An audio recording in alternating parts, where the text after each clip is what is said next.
हरे कृष्णा. आपल्या सगळ्यांचं स्वागत आहे भक्तिशास्त्री कोर्समध्ये. आपण स्टडी करत आहोत श्रीमद भगवद्गीता, अध्याय नंबर 5, कर्मसन्यास योग. आणि आपण यामध्ये आतापर्यंत श्लोक नंबर लास्ट टाइम आपण 12 मध्ये थांबलो होतो, राईट?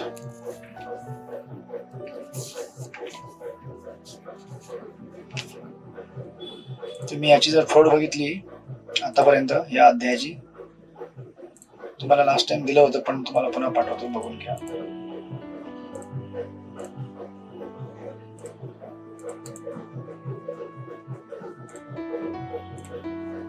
श्लोक व्हॉट्सअप मध्ये टाकले मी. श्लोक नंबर 1 ते 6 आपण निष्काम कर्म की ज्ञान योग. आपल्याकरता निष्काम कर्म योग म्हणजेच भक्ती योग, राईट? निष्काम कर्म म्हणजेच आपल्याकरता या ठिकाणी भक्ती योग होईल. Recording in progress. त्यानंतर श्लोक नंबर 7 पासून ते श्लोक नंबर 12 आपण काल डिस्कस केलं होतं की या जगामध्ये राहणारा निष्काम कर्मयोगी किंवा भक्त योगी कशा प्रकारे या जगाशी अनासक्त होऊन जीवन व्यापन करतो. त्यानंतर आजचा सेक्शन लास्ट आपण 12 नंबर श्लोक वरती कन्क्लूड केलं होतं. निष्ठेने भक्ती करणारा जीव अढळ शांतता प्राप्त करतो, कारण तो आपल्या सर्व कर्मांची फळे मला अर्पण करतो. परंतु जो भगवंतांशी संबंधित नाही आणि जो आपल्या श्रमामुळे निर्माण होणाऱ्या कर्मफलांचा लोभी आहे तो बद्ध होतो, राईट? बेसिकली अनासक्ती. जो डिटॅच आहे या जगामध्ये, जो अनासक्त आहे त्याला काही त्रास नाही जगामध्ये, आणि जो आसक्त आहे त्याला भरपूर त्रास आहे, राईट? आणि मागच्या सेक्शन मध्ये जी विधी दिलेली आहे अनासक्त व्हायची, की इंद्रिय विषयाच्या वस्तू इंद्रिय विषयासोबत संपर्क करतात. डोळे एखादी वस्तू बघतात, कान एखाद्या ध्वनी ऐकतात, त्वचा एखाद्या गोष्टीला स्पर्श करते आणि सो फोर्थ. या कर्मयोगाच्या सेक्शन मध्ये जीवात मला विचार करायचा है कि मैं किसी से इंटरेक्ट ही नहीं कर रहा हूं, ना कोई चीज मेरे सामने आती है ना, और मुझे अगर उसको देखना है तो मैं देख रहा हूं, लेकिन वो मेरी आंख उसको देख रही है लेकिन मैं नहीं देख रहा हूं, राईट? किंवा एखादा ध्वनी आपल्या कानामध्ये येतो, ध्वनी आलं आणि गेलं, मी त्याच्यामध्ये इन्व्हॉल्व नाहीये. So this is actually a kind of mechanical process आहे, एक यांत्रिक पद्धत आहे अष्टांग योग किंवा ज्ञान योग मार्गातील. हा एक मार्ग आहे ज्याने आपण स्वतःला अनासक्त बनवू शकतो. पण ह्यावनी उत्कृष्ट मार्ग काय आहे? इन्स्टेड ऑफ हा विचार करणे की ओके, ही गोष्ट जी माझ्या कानावरती येत आहे ती मला ऐकायची नाहीये, ऍक्च्युअली आत्म्याला ऐकायची नाहीये, कानावरती येते आणि कानावर निघून जाते, बरोबर आहे? आपण असं म्हणू शकतो. मी जर ऐकले तर मी त्याच्याशी बद्ध होऊन जाईल किंवा मी आसक्त होऊन जाईल. तर ही झाली यांत्रिक पद्धत, अशा प्रकारे अनासक्त राहायची. पण ह्यावरही चांगली पद्धत, बेटर पद्धत काय आहे की हा जो ध्वनी आहे तो जो माझ्यावरती कानावरती येत आहे त्याला मी स्वतः ग्रहण न करता मी त्याला काय करतोय? भगवंतांना अर्पण करतोय. एखादा खाद्यपदार्थ तुम्हाला दिसलं, त्याचा भोग आपण न घेता ते भगवंतांना आपण अर्पण करतो. एखादी चांगली वस्तू आपल्याला दिसली, त्याचा आपण स्वतःहून एन्जॉय न करता ते भगवंतांना अर्पण करतो. मग याने काय होतं? सोपं होऊन जातं, राईट? जी तांत्रिक पद्धत आहे, यांत्रिक पद्धत आहे की इंद्रिया और इंद्रिय विषय के वस्तू अपने आप में इंटरेक्ट कर रहे, मैं उसमें इन्वॉल्व नहीं हूं, असा विचार करणे आणि त्याप्रमाणे वागणे कठीण आहे, right? That becomes very difficult. Mechanical असा विचार करणे. पण याला दुसरा ऑप्शन आहे कृष्ण कॉन्शियसनेस किंवा भगवत भावना, जे प्रभुपादांनी ऍक्च्युअली तात्पर्यामध्ये आणि श्लोकांमध्ये त्याप्रमाणेच दिलेलं आहे आपल्याला. म्हणून कधी कधी जेव्हा भक्त वाचतात ना हा सेक्शन, तेव्हा ते म्हणतात की बाहर से जो लोग म्हणतात कि इसमें ज्ञान योग दिया है, लेकिन प्रभुपाद ने उसको भक्ति योग के हिसाब से बताया. क्यों? उसमें ज्ञान योग है तो हम भक्ति योग क्यों बता रहे हैं? बिकॉज अल्टिमेटली हा ज्ञान योगी किंवा हा कर्मयोगी भक्ती योगामध्येच कन्वर्ट होणार आहे. आणि just not to keep any confusion, Prabhupada सगळीकडे आपल्याला भक्ती योगच सांगतात. का? तर आपल्याला भक्ती योगच बनवायचं आहे. आणि ह्या युगामध्ये ज्ञान योगाचा मार्ग किंवा अष्टांग योगाचा मार्ग हा प्रॅक्टिकल मार्ग नाहीये. तुमच्यापैकी किती जण असा विचार करू शकतील की इंद्रिय विषयाच्या वस्तू इंद्रिय विषयांशी एकमेकांशी संपर्क करतायत, पण मी त्याच्यामध्ये इन्व्हॉल्व नाहीये. कठीण आहे ना विचार करणे हा, राईट? यापेक्षा साधा सोपा मार्ग आहे की ज्या काही वस्तू आपल्या मार्गामध्ये येतात त्या सर्व आपण भगवंतांना अर्पण करायच्या आणि भगवंत त्याचा स्वीकार करतील आणि त्यांचा मग आपण प्रसाद म्हणून उपयोग करू शकतो, प्रसादाच्या माध्यमाने. अशा प्रकारे आपण त्यातनं मुक्त होऊ शकतो, राईट? त्या भावनेतनं की मी या गोष्टींचा मालक आहे किंवा मी ह्या गोष्टीचा कर्ता आहे, या गोष्टी माझ्या आहेत म्हणून, राईट? आणि म्हणून तिथे म्हटलेलं आहे 12व्या श्लोक मध्ये लास्ट टाइम आपण वाचलं होतं, निष्ठेने भक्ती करणारा जीव अढळ शांतता प्राप्त करतो, कारण तो आपल्या सर्व कर्मांची फळे मला अर्पण करतो, राईट? प्रभुपादांनी त्या अँगलने दिलेलं आहे ट्रान्सलेशन. तर इन्स्टेड ऑफ थिंकिंग की ये मेरा नहीं है, ये मेरा नहीं है, ये मेरा नहीं है और मैं किसी चीज में नहीं हूं, बेस्ट ऑप्शन क्या है? ये मेरा नहीं है लेकिन भगवान का है, राइट? भगवान को भोग लेने दो, बाद में प्रसाद के रूप में मुझे लेना है तो ले सकता हूं मैं. आणि म्हणून परंतु जो भगवंतांशी संबंधित नाही आणि जो आपल्या श्रमामुळे निर्माण होणाऱ्या कर्मफलांचा लोभी आहे तो बद्ध होऊन जातो, राईट? तर प्रिन्सिपल सिंपल आहे. जो कर्मयोगी असतो तो जगातील ज्या गोष्टी आहेत त्यांना मी भोगता नाहीये म्हणजे बेसिकली कर्मयोगी जो इव्हेंच्युअली ज्ञानयोगी होणार आहे आणि अष्टांगयोगी होणार आहे ते विचार करतात की मैं भोगता नहीं हूं, मैं नहीं हूं, ये चीज मेरी नहीं है, उसको त्याग करने का प्रयास करते हैं. पण भक्तियोगामध्ये काय आहे? सिंपल गोष्ट, एकदम सोपी गोष्ट, मेरा नहीं है लेकिन भगवान का है. तो जब मैं भगवान को दूंगा तो बहुत आसान हो जाएगा मेरे लिए, तो मुझे कोई टेन्शन नाही. म्हणून बघा विश्वामित्र मुनी जेव्हा तपस्या करत होते तेव्हा जेव्हा मेनका आली, रंभा आली, तर त्यांना काय झालं? अरे ये मेरा नहीं है, ये मुझे डिस्टर्ब कर रही है. पण तुम्ही बघा त्याच ठिकाणी हरिदास ठाकूर, जेव्हा हरिदास ठाकूरला पण टेम्प्ट करण्याकरता वेश्या आली होती तेव्हा हरिदास ठाकूर काय होते? हरे कृष्ण कृष्ण कृष्ण हरे हरे, हरे राम राम राम हरे हरे. मग आता काय झालंय? विश्वामित्र मुनी म्हटले की तू मेरी नहीं है, मैं तेरा नहीं हूं, राईट? हरिदास ठाकूर काय म्हटले? मैं आपका नहीं हूं, आप मेरे नहीं है, हम दोनों भगवान के हैं, ठीक है? मैं भगवान का जप कर रहा हूं, आप भी बैठ के भगवान का जप करो. तर त्याने काय झालं? त्याच्यामध्ये हरिदास ठाकूर यांना पण काही त्रास झाला नाही, ते पण भगवंताच्या भक्तीमध्ये मग्न राहिले आणि वेश्याचा पण उद्धार झाला, ती पण भगवंताच्या भक्तीमध्ये मग्न झाली. आणि विश्वामित्र मुनींच्या फर्स्ट टाइम मध्ये काय झालं? विश्वामित्र मुनींना त्रास झाला आणि जे कोणी होते ते मेनका रंभा त्यांचं अस्तित्व नष्ट झालं, right? So in one sense भक्ती ही फार सोपी आहे जर आपण त्याला भगवत भावनेमध्ये घेतली तर, प्रॅक्टिस करण्याकरता. म्हणून जगातील गोष्टींशी अनासक्ती प्राप्त करण्याकरता अष्टांग योगचा मार्ग किंवा ज्ञान योगचा मार्ग हा फार खडतर मार्ग आहे आणि फारच कमी लोकांना तो, कमी म्हणजे कलियुगामध्ये तर पॉसिबल नाहीच आहे. आणि त्याच्या तुलनेमध्ये उत्कृष्ट मार्ग आहे भगवत भक्तीचा, ज्याच्यामध्ये आपण सगळ्या गोष्टी भगवंतांना अर्पण करून एकदम सहजगत्या या जगातील गोष्टींपासून अनासक्त होऊ शकतो. जे काही आहे ते कुणाचं आहे? भगवंतांचं आहे, माझं काही नाहीये, राईट? Like that. मग अशा प्रकारे जेव्हा हे वर्णन इथे येतं 12व्या श्लोकामध्ये, त्यानंतर मग आपण जेव्हा पुढे जाऊ तुम्हाला ब्रेकअप मध्ये दिसेल श्लोक नंबर 13 ते 13, 14, 15, 16 या 4 श्लोकांमध्ये मग नेक्स्ट टॉपिक चालू होतो, कर्ता कोण आहे, राईट?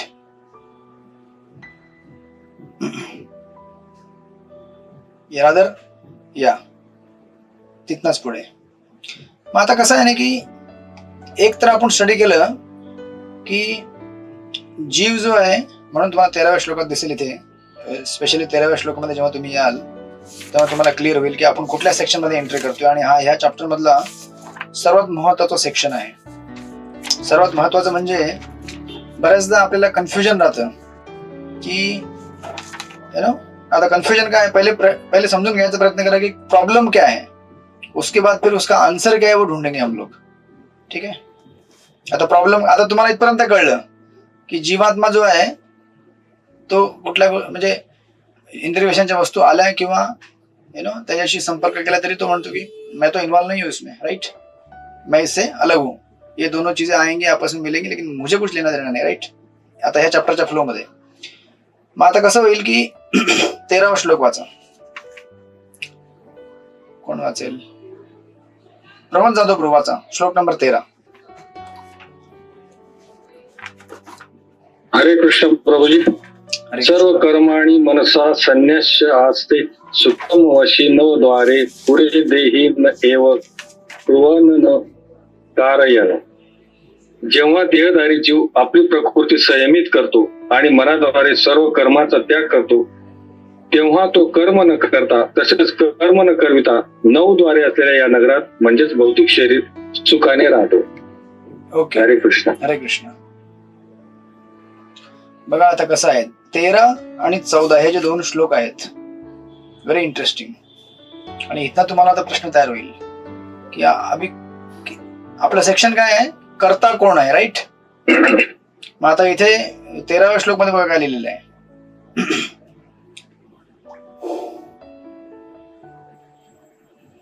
अनुवादामध्ये प्रभुपाद लिहितात, सेकंड लाईन तुम्ही स्पेशली जर वाचली तर, तो कर्म न करता तसेच कर्म न करविता. बरोबर आहे. म्हणजे मी जेव्हा या आणि हे जे 9 द्वारे असलेल्या या नगरात, म्हणजे भौतिक शरीर, याला 9 होल असतात. या शरीराला 9 प्रकारचे होल आहेत, म्हणून त्याला 9 द्वार म्हटलेले आहेत. 9 द्वारे पुरे देही, राईट. आता ह्या शरीरामध्ये जेव्हा जीवात्मा आहे तेव्हा तो कसा आहे, तो कर्म पण करत नाहीये आणि कुणाकडनं कर्म करून पण घेत नाहीये. बरोबर आहे. आता मोठा प्रश्न तयार होईल तुमच्याकरता आता.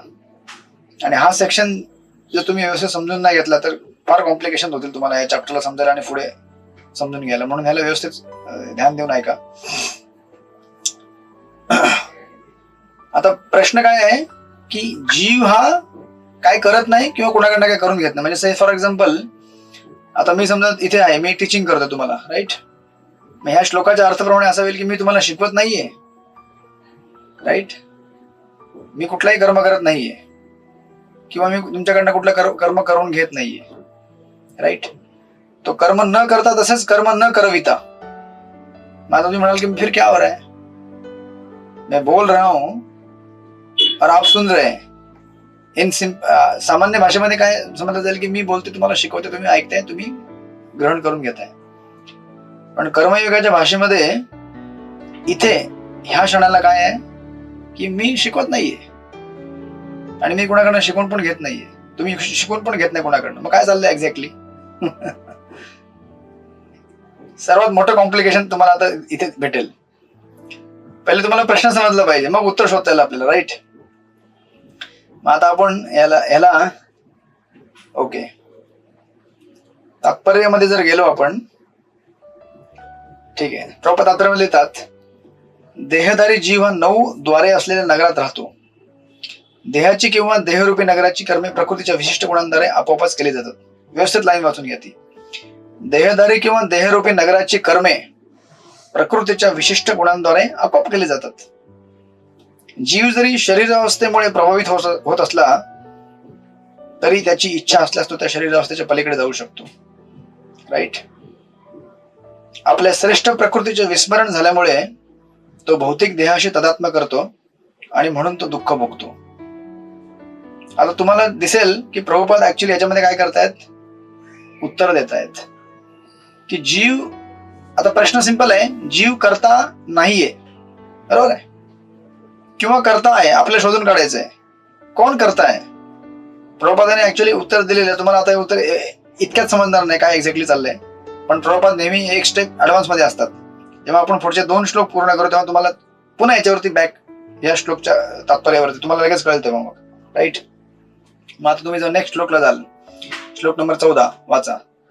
प्रत्यक्ष अनिल पाटील मध्ये वाचा श्लोक नंबर 14.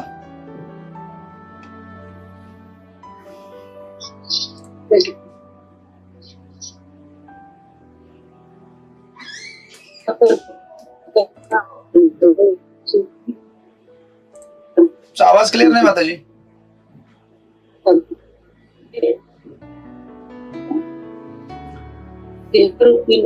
स्वामी, देहधारी जीव हा कर्माची निर्मिती करीत नाही, तसेच लोकांना कार्य करण्यास प्रवृत्ती करीत नाही. किंवा कर्मफलेही निर्माण करीत नाही. ही सर्व कार्य प्राकृतिक गुणाद्वारे केली जातात. येस. हे 13व्या श्लोकाचंच एक्सटेन्शन आहे. जो 13वा श्लोक आहे त्याच एक्सटेन्शन 14वा श्लोक आहे. पुन्हा काय म्हटलेलं आहे, देहधारी जीव कर्माची निर्मिती करत नाही, तसेच तो लोकांना कार्य करण्यास प्रवृत्त करत नाही. म्हणजे मी इथे आता बोलतोय तेव्हा मी बोलत नाहीये आणि मी तुम्हाला कुठले कार्य करण्यास प्रवृत्त पण करत नाहीये किंवा कुठले कर्मफले निर्माण करत नाही. हे सर्व कार्य प्राकृतिक गुणांद्वारे केले जाते. कारण असंच आपण मेंटॅलिटी घेऊन चाललोय ना अगोदरपासून. अगोदर काय म्हटलेलं आहे की जीव जो आहे तो काय करतोय, जसं शरीरात बसलेला आहे, इंद्रिय विषयाच्या वस्तू इंद्रियांशी संपर्क करतायत, पण माझं काय घेणं देणं नाही. ऑटोमॅटिक होत चाललंय ते. म्हणजे कुठनं एखादा आवाज येतो, कान ऐकतात, मला काय घेणं देणं नाहीये. किंवा तुम्ही एखादा पदार्थ खाता, मी खात नाहीये, ही जीभ जी आहे ना ती खाते त्याला. काय दिसलं पदार्थ, खाद्यपदार्थ, डोळे बघतात, आकर्षित होतात, खातात, आणि पण मी नाही, मी आत्मा म्हणून स्वतः इन्व्हॉल्व नाही याच्यामध्ये. बरोबर आहे. मग आता याने तुम्हाला एक फार मोठा प्रश्न निर्माण होईल.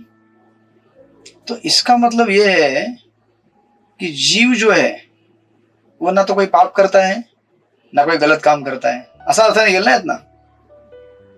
सगळ्यांना कळतंय का काय चाललेलं आहे. क्वेश्चन तयार करतोय आपण आता इथे, आणि तोच सेक्शन आहे.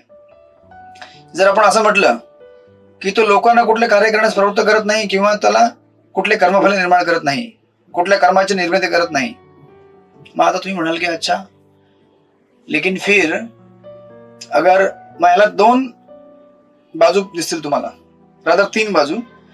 एक बाजू अशी आहे की एखादा व्यक्ती जेव्हा चांगले कार्य करतो तेव्हा तो करता आहे का, एखादा व्यक्ती जेव्हा वाईट कर्म करतो तेव्हा तो करता आहे का. ह्या श्लोकाच्या मताप्रमाणे जीव कुठल्याही बाबतीमध्ये करता नाहीये. राईट. तो कुठलेही कर्म करत नाही, कुठलेही कर्मफळ निर्माण करत नाही किंवा कोणालाही कुठलेही कार्य करण्यास प्रवृत्त करत नाही. समजा फॉर एक्झाम्पल, समजा मी असा एकदम बेकार वागलो आणि समोरच्याला भरपूर राग आला, तर मी काय म्हणेल, मी काय नाही करत आहे, बघ गीतेमध्ये लिहिलेलं आहे. मी थोडी प्रवृत्त करतो तुला राग येण्याकरता. मी आपलं माझा जो म्हणजे आता स्वभाव म्हणायचा नाही, कारण आता त्याचं उत्तर यायला चालू होईल. मी जसा आहे तसा आहे. मी थोडी तुला म्हणतो की असं कर तू, पण तू स्वतः प्रभावित होतेस, तर मी त्याला काय करू. राईट. मग आता प्रभुपादांनी ह्या तात्पर्यामध्ये सुद्धा उत्तर दिलेलं आहे. आपण त्याला नंतर घेऊ पुन्हा, जेव्हा 15वा श्लोक जेव्हा आपण कव्हर करू तेव्हा. राईट. मग आता तेव्हा जेव्हा तुम्ही 14व्या श्लोकात जाता तेव्हा व्यवस्थित त्याला त्याचे 2 त्याच्यामध्ये शब्द आहेत. सर्वात पहिले तुम्हाला प्रश्न कळला का, सर्वांना प्रश्न कळला का, किती जणांना अजून समजलं नाहीये. लवकर हात वर करा ज्यांना समजलं नाही त्याने. वसंत देशमुख, तुम्हाला काय कळलं नाही बोला. माईक ऑन करा, माईक ऑन करा. आपली इंद्रिय कर्म करतात म्हणजे आपण नकार कसा द्यायचा, करत नाही म्हणून. हा, तेच तर आपल्याला उत्तर शोधायचंय. ज्ञानयोगी काय म्हणतोय, इंद्रिय आणि इंद्रिय विषयाच्या वस्तू एकमेकात येऊन संपर्क करून त्यांचे इंटरॅक्शन होते. मी ते इन्व्हॉल्व नाहीये. आणि गीता पण तेच म्हणते इथे, देहरूपी नगराचा स्वामी देहधारी जीव हा कर्माची निर्मिती करत नाही, कारण इंद्रिय विषयाच्या वस्तू इंद्रिय विषयांसोबत येऊन इंटरॅक्ट करतायत, संपर्क करतायत. मी थोडी त्याशी काय घेणं देणं, मला काहीच घेणं देणं नाही. मी कुणाला कार्य करण्यास प्रवृत्त करत नाही किंवा मी कुठली कर्मफल निर्माण करत नाही. हे सर्व प्राकृतिक गुणांद्वारे केले जाते. राईट. तुम्हाला कळलेलं आहे. क्वेश्चन तुम्हाला कळलाय. रुचिर गोपाळपूर, तुम्हाला काय कळलं, तुम्हाला काय कळलं नाही.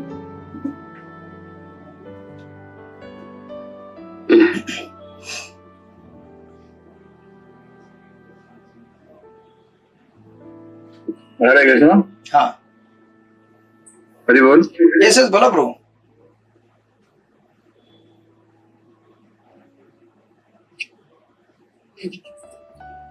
सर्वात पहिले तुम्हाला प्रश्न कळला पाहिजे की प्रश्न काय आहे, मग त्याचं उत्तर तुम्हाला काढता येईल.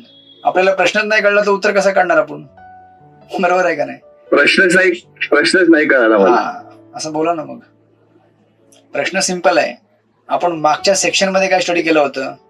मागच्या सेक्शन मध्ये स्टडी केलं होतं की इंद्रिय, पुन्हा सेम मी रिपीट करतोय पुन्हा, इंद्रिय विषयाच्या वस्तू आणि इंद्रिय विषय हे एकत्र येत आहेत आणि एकमेकांची इंटरॅक्ट करून आपापलं काम करतायत. जसं जीव आता बोलतीये तर ध्वनी मी काढतोय, बरोबर आहे, तर ध्वनी आणि जीव हे एकत्र येऊन ध्वनी काढतात, पण मी ऍज अ जीवात्मा आत्मा मला काय घेणं नाहीये. मग मी काय पण बडबडेल, मी जिम्मेदार नाहीये. ध्वनी आणि जीव हे एकत्र येऊन बोलतायत, मी काय करू त्याला, माझं काय घेणं नाहीये. किंवा मी एखादी गोष्ट खातोय तर ती गोष्ट, आता समजा एखादा समजा हे आहे, त्याला काय म्हणतात, चला चहा आहे, चहा कोणी प्यायचा नाही, ठीक आहे, चहा आहे तुमच्या समोर. माझी जीभ आणि चहा, जीभ काय आहे, इंद्रिय विषय आहे, इंद्रिय आहे, आणि चहा काय आहे, इंद्रिय विषयाची वस्तू आहे. तर जीभ चहाच्या संपर्कामध्ये येते आणि चहा पिऊन टाकते. मी काय करतोय, मी काय नाही करते, मी थोडी पितोय. तुम्हाला कळलं का? आणि मग त्यालाच पुढे घेऊन इथे भगवंत म्हणतात 13व्या आणि 14व्या श्लोकामध्ये की जीवात्मा काय करतोय, तो कुठलीही कर्मफळे निर्माण करत नाही किंवा कुठल्या कर्माची निर्मिती करत नाही किंवा कोणाला कुठल्या कर्म करण्यास प्रवृत्त करत नाही. कळलं का तुम्हाला थोडंफार?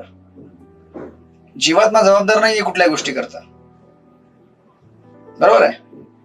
पण आता जसं वसंत देशमुख प्रभू म्हटले, पण असं कसं, इंद्रिय विषयाच्या वस्तू इंद्रिय विषयांशी इंद्रियांशी संपर्क करत असतील, मग त्याला मी जिम्मेदार आहे ना, बरोबर का नाही वसंत देशमुख प्रभू? बरोबर. ते म्हणतात की जिम्मेदार असायला पाहिजे, पण तुम्ही म्हणता इथे लिहिलंय की जिम्मेदार नाहीये. असं कसं? सुरेंद्र चौधरी प्रभू, तुम्हाला काय बोलायचं होतं? चार्जिंग का होत नाही? माईक ऑन करा. सुरेंद्र चौधरी प्रभू.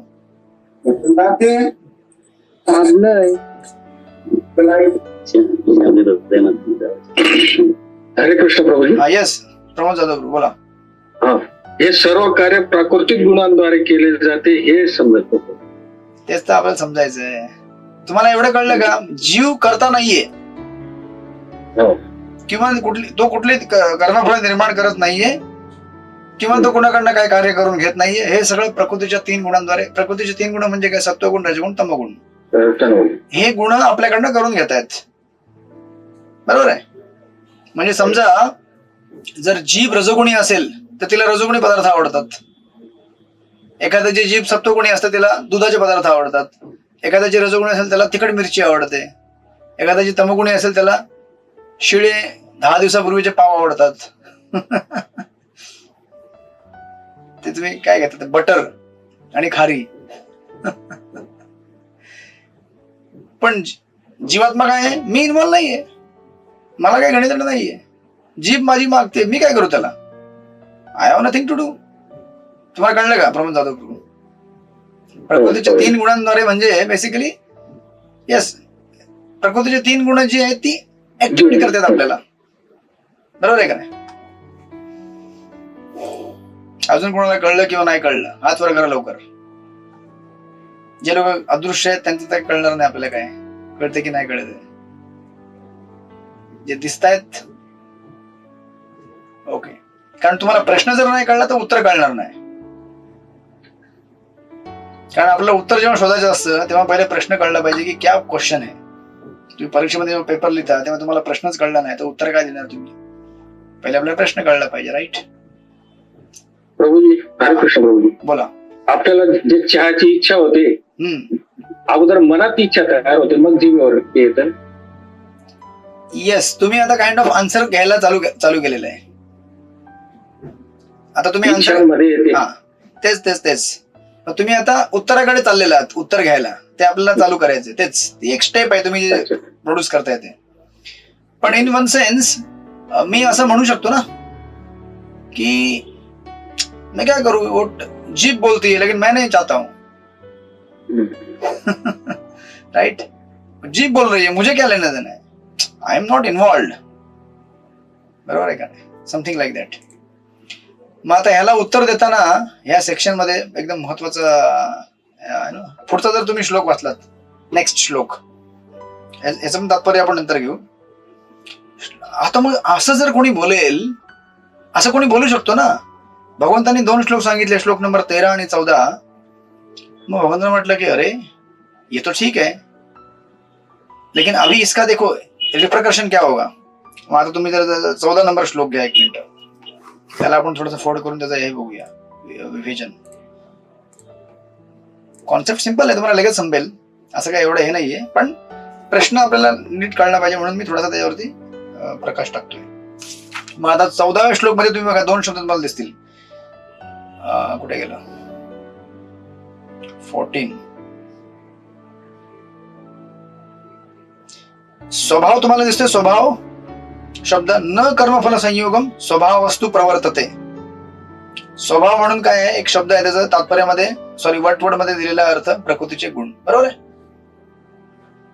त्यानंतर नेक्स्ट शब्द आहे ओके, तो एक शब्द पकडून ठेवा. आता जेव्हा प्रबोधन ट्रान्सलेट केलेलं आहे, स्वभाव इक्वल टू प्रकृतीचे 3 गुण किंवा प्रकृतीचे गुण. स्वभाव म्हणजे त्याचा एक अर्थ होतो मेटेरियल नेचर, राईट, एक अर्थ असा होतो. जस्ट आता एक रेफरन्स लिहून घ्या त्याचा. स्वभाव म्हणजे भौतिक प्रकृती. आणि दुसरी गोष्ट, आपण हा शब्द बऱ्याचदा अगोदर पण आपण स्टडी केला होता, वासना आणि प्रकृती. तुम्हाला आठवतंय का, 3ऱ्या अध्यायामध्ये वासना आणि प्रकृती 3.6 मध्ये आपण स्टडी केला होता, तुम्हाला आठवत असेल तर. मी जेव्हा अभ्यास केला तर तुम्हाला आठवेल. प्रकृती म्हणजे भौतिक प्रकृतीचे 3 गुण, आणि वासना म्हणजे, प्रकृती म्हणजे बेसिकली आपला नॅचरल स्वभाव, जो आपल्याला प्रकृतीच्या 3 गुणांद्वारे प्राप्त झालेला आहे, राईट, त्याला स्वभाव म्हणतात. आणि वासना म्हणजे जे आपण जबरदस्ती आपल्यामध्ये आणतो. जसं फॉर एक्झाम्पल, रात्री जागरण करणे हा आपला स्वभाव नाहीये, पण आपण जबरदस्ती आपल्या स्वभावात आणलेलं आहे ते, फॉर डिफरंट रिझन्स. कोणाचा जॉब असेल किंवा कोणाला काय टीव्ही बघायचंय, मूव्ही बघायचंय, जबरदस्ती आपण आणतो, राईट. तर आता इथे स्वभाव म्हणजे मटेरियल नेचर, राईट, प्रकृती. आणि अजून एक शब्द असतो प्रकृती म्हणून. बघा 2 शब्द आहेत वेगवेगळे, लक्षात ठेवा नेहमी. त्याला इंग्लिशमध्ये ट्रान्सलेट केलं तर तसं होतं, पण सिंपल भाषेत असा लिहून घ्या. स्वभाव म्हणजे मटेरियल नेचर किंवा आपल्या प्रकृतीद्वारे प्राप्त झालेला स्वभाव, राईट. आणि दुसरा जेव्हा तुम्ही शब्द घ्याल स्वभावाला आणखीन तोड करण्याकरता, एक तर तुम्हाला कळलं की एक प्रकृतीचे 3 गुण आपल्यावरती कार्य, समजा सत्वगुण, रजगुण, तमोगुण, हे नॅचरली जे कार्य करतात त्यानुसार आपल्याला स्वभाव प्राप्त होतो, राईट. आणि दुसरा एक स्वभाव आपल्याकडे असतो, तो स्वभाव म्हणजे आपण स्वतः तयार केलेला आहे. हे 2 तुम्हाला कळले, ऍटलिस्ट 2 फरक कळले साध्या भाषेमध्ये.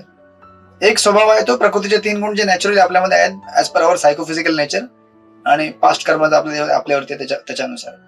आणि एक म्हणजे जो आपण जबरदस्ती तयार करतो. या 2 वेगवेगळ्या गोष्टी झाल्या.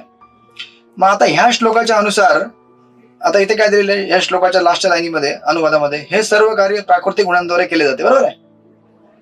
मग आता एखादा कोणी विचार करेल की ओके, जीवात्मा करता नाहीये किंवा तो कोणाकडनं काही करून घेत नाही, प्रकृतीचे 3 गुण कार्य करतात माझ्यावरती आणि मी अशा प्रकारे वागतो. मग आता तुम्ही जर बघायला गेलात तर प्रकृतीचे 3 गुण कुणाच्या अधीन आहेत? प्रकृतीचे 3 गुण कुणाच्या अधीन आहेत? प्रकृतीच्या 3 गुणांचा मालक कोण आहे? मायादेवी. ओके, आणि मायादेवी कुणाच्या अधीन आहे? भगवंतांच्या. हा. मग आता कोणी म्हणेल की इसका मतलब भगवान कराते हैं. तुम्हाला कळलं का प्रश्न काय तयार झाला? आता 13व्या श्लोकानुसार, 13 आणि 14 दोन्ही श्लोकानुसार जीव करता नाहीये किंवा कुठलीही कर्मफळ निर्माण करत नाहीये किंवा कुठल्या कर्माची निर्मिती करत नाहीये. प्रकृतीचे 3 गुण त्याच्या माध्यमातून सगळं काही होतंय. कोणी चोरी करते, कोणाला बक्षीस भेटते, कोणी काय करते, सगळे प्रकृतीचे 3 गुण करून घेत आहेत. मग प्रश्न असा तयार होईल, अच्छा प्रकृतीचे 3 गुण करतायत, मग प्रकृतीचे 3 गुण तर जसं तुम्ही सांगितलं मायाच्या अधीन आहेत आणि माया भगवंताच्या अधीन आहे, म्हणजे भगवंत करून घेतात का माझ्याकडनं? आहे झाला ना प्रश्न तयार? तुम्हाला प्रश्न कळला का सगळ्यांना? आता प्रश्न तुमच्या समोर आता क्लिअर तयार झालेला आहे. हो हो.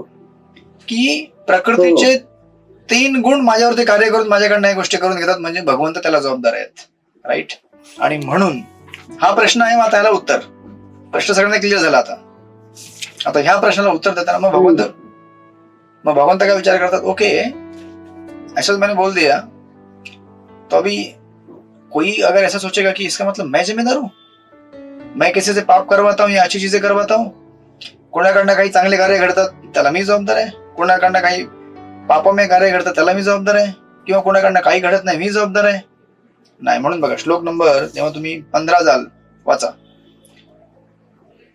श्लोक नंबर 15 मालती नाईक माताजी वाचा, श्लोक नंबर 15.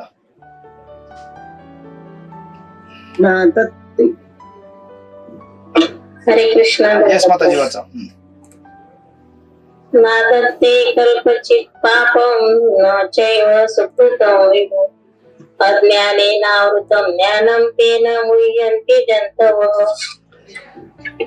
ओके, काय दिले तसे भगवंत येस वाचा. तसे कोणाचेही पाप किंवा पुण्यकर्मे ग्रहण करीत नाहीत, तथापि देहधारी जीव हे त्यांच्या वास्तविक ज्ञान आच्छादित करणाऱ्या अज्ञानामुळे मोहित होतात. हरे कृष्ण. यस. भगवंताने काय सांगितलं, पहले तो बोल दिया कि जीवात्मा कोई कर्म निर्माण करता नहीं, ना किसी कर्म फल के लिए जिम्मेदार है, ना किसी से कुछ कर्म करवाता है. इमीडिएटली नेक्स्ट स्टेज भगवंत म्हणतात, उसके साथ साथ मैं भी किसी का कुछ नहीं करवाता हूं, ना मैं किसी से पाप करवाता हूं ना किसी से पुण्य करवाता हूं. तो फिर कौन करवाता है? आप तो पहले बोले कि प्रकृति के 3 गुण करवाते हैं. आणि म्हणून भगवंताची नेक्स्ट लाईन बघा, तथापि देहधारी जीव हे त्याच्या वास्तविक ज्ञान आच्छादित करणाऱ्या अज्ञानामुळे मोहित होतात. हे स्ट्रेट उत्तर नाहीये ऍक्च्युली बघायला गेलं तर. It's not a straight answer. आणि म्हणून याला म्हणतात ज्ञान योग किंवा अष्टांग योग, जिथे तुम्हाला सरळ उत्तर भेटणार नाही, सगळे कोडवर्ड मध्ये आणि फिरून फिरून उत्तर असतात. आणि म्हणून भगवद्गीता जोपर्यंत आपण कुशल भगवंतांच्या भक्तांच्या माध्यमातून त्यांच्या सहकार्याने वाचत नाही किंवा समजून घेत नाही, तेवढं समजणारच नाही आपल्याला काहीच. तर श्रील प्रभुपादांचे शिष्य, त्यांचे तात्पर्य याने जेव्हा आपण वाचतो, आपल्याला कुठेतरी थोडं कळायला चालू होतं की ओके ऐसा है, ऐसा है, ऐसा नहीं ऐसा है. अदरवाईज लोक हजारो जरी त्यांनी वर्षे जरी कमेंट्री स्वतःहून लिहिल्या आणि वाचल्या तरी पण त्यांना कधी काय कळणार नाही, म्हणून कोणी भक्त बनतच नाही. तुम्ही बघा बाहेरच्या जगामध्ये म्हणून हजारो लोकांनी हजारो कमेंट्री लिहिलेल्या आहेत, पण कुणाला गीता कळतच नाही. म्हणजे भक्त कसं होणार?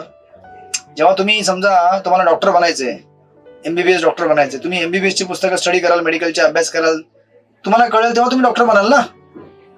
तुम्हाला कळलं तर तुम्ही डॉक्टर कधी बनणारच नाही आयुष्यामध्ये कधी.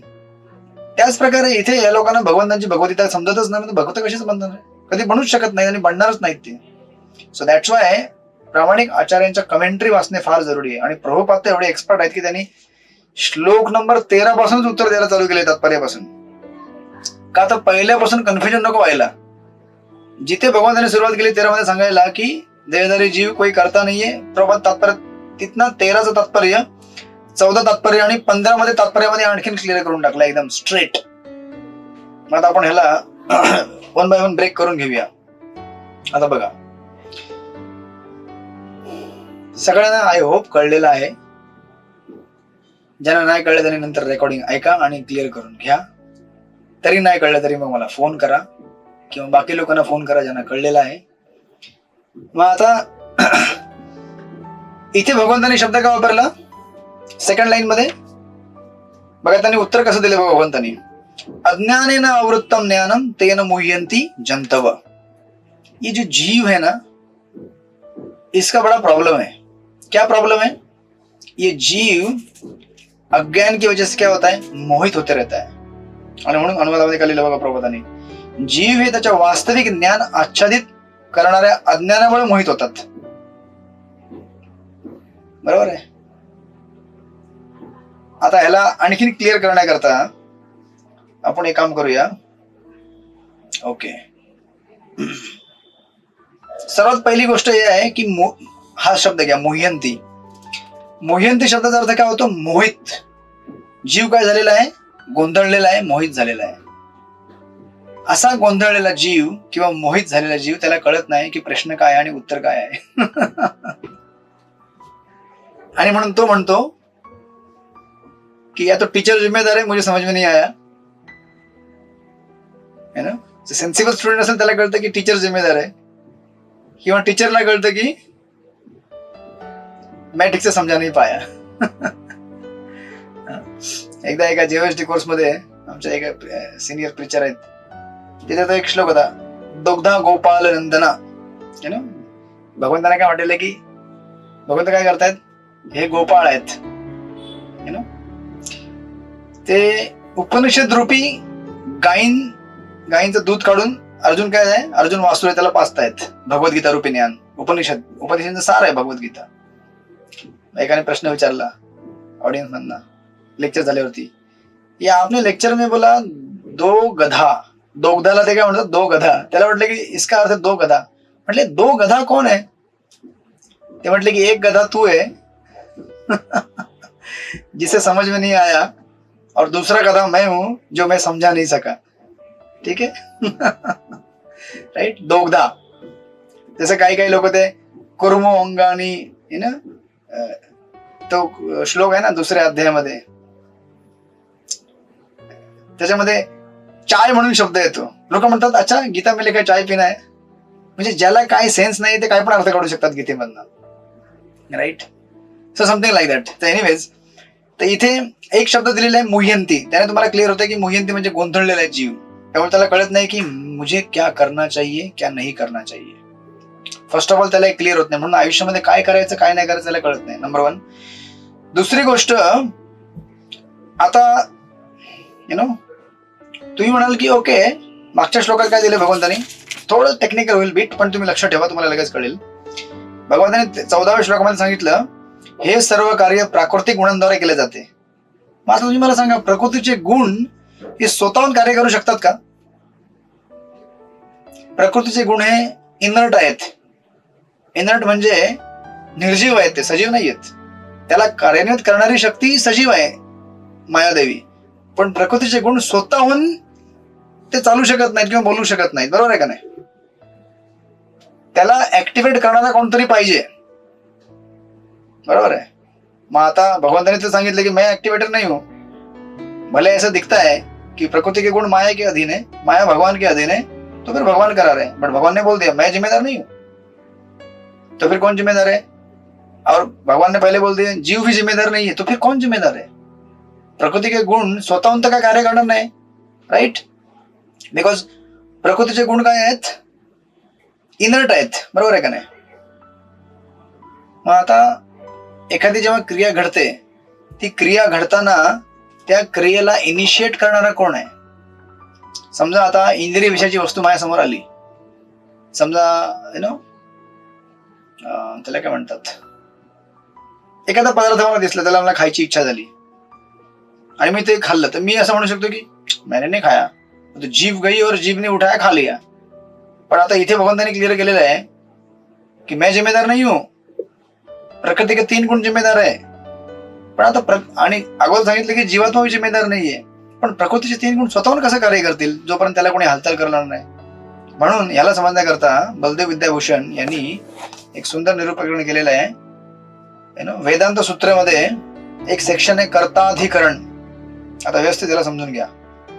कर्ताधिकरण म्हणजे बेसिकली कर्ता कोण आहे, हा सेक्शनचा टायटलच आहे, कर्ता कोण आहे. जर तुम्ही बघितलं, समजा आपण जर म्हटलं की जीवात्मा हा कर्ता नाहीये, ठीक आहे. मग जीवात्मा कर्ता नसेल तर मग अनेक प्रकारचे जे त्याला कर्मांचे रिॲक्शन भोगावे लागतात, हे त्याला कुठनं येतात. आपण म्हणतो ना मागच्या जन्माचं काहीतरी तू केलं असेल तर तुला त्याचं रिॲक्शन भेटत आहे, म्हणजे मागच्या जन्मी त्याने काहीतरी केलेलं आहे. राईट. केले नसेल तर त्याला कसं रिॲक्शन भेटणार. नंबर 1. नंबर 2, जे शास्त्र लिहिलेले आहेत, हे शास्त्र सांगतात की ऐसा करना चाहिए, ऐसा नहीं करना चाहिए. बरोबर आहे. शास्त्र भगवंतांना सांगतील का की आपको ऐसा करना चाहिए, आपको ऐसा नहीं करना चाहिए. डेफिनेटली भगवंतांना सांगणार नाही शास्त्र. शास्त्र कोणाला निर्देशन आहेत, मग मायाला निर्देशन आहेत, मायाला पण निर्देशन नाही आहेत.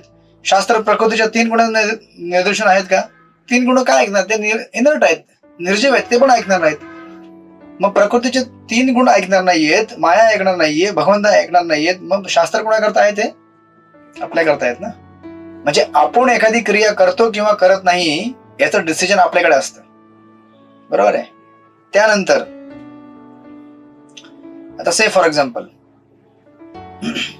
जर असं म्हटलं की जीव हा करता नाहीये, बलदेव विद्याभूषण सांगतात की तुम्ही जर असं म्हणता जीव हा करता नाहीये, हे सांगण्याकरता केलं जातं, म्हणजे हे सांगण्याकरता समजवलं जातं की जीव हा स्वतंत्र करता नाहीये. तुम्हाला कळलं का डेप्थ कशी आता वाढत चाललेली आहे? जीव हा करता नाही जेव्हा तुम्ही एवढं म्हणतो तेव्हा त्याचा म्हणण्याचा अर्थ असा आहे की जीव हा स्वतंत्र एकमेव करता नाहीये. से फॉर एक्झाम्पल, आता उदाहरणार्थ समजा मला काही श्लोक पाठ करायचे आहेत, 100 श्लोक मला पाठ करायचे आहेत, पण मी 100 पैकी किती पाठ करू शकतो? 5, 7, 8, 10, 12, राईट.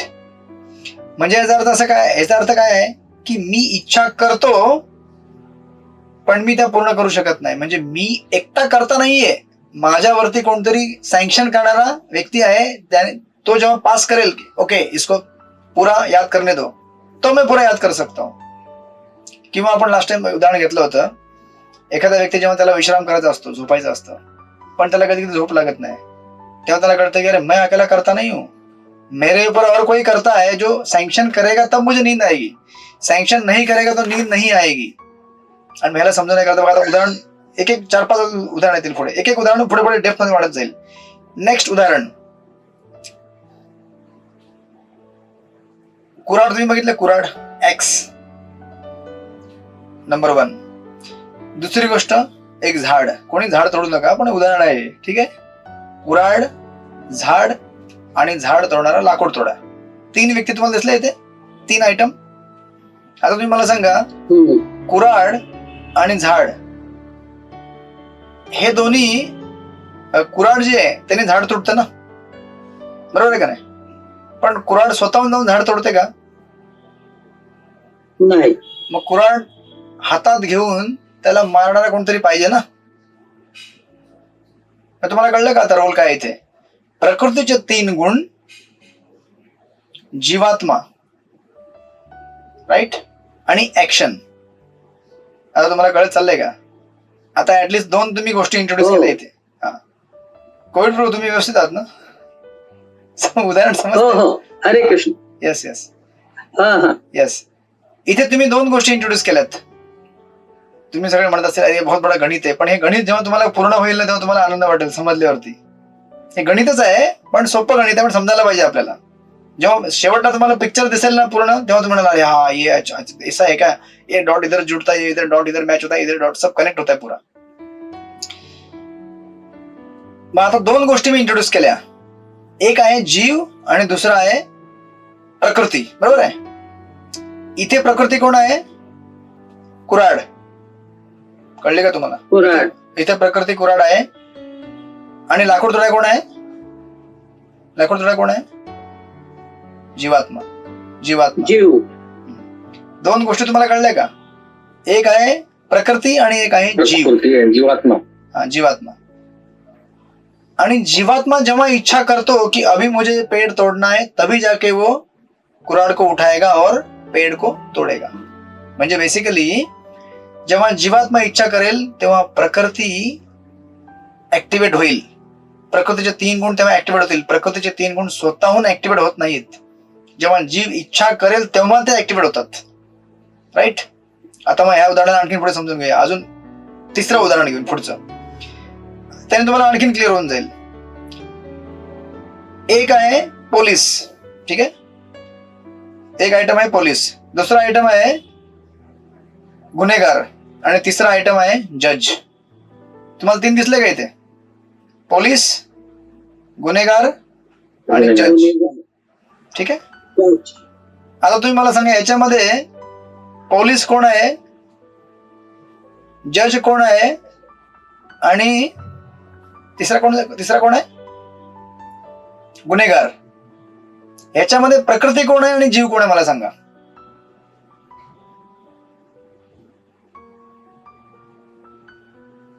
तुम्हाला सगळ्यांना उदाहरण कळलं की नाही?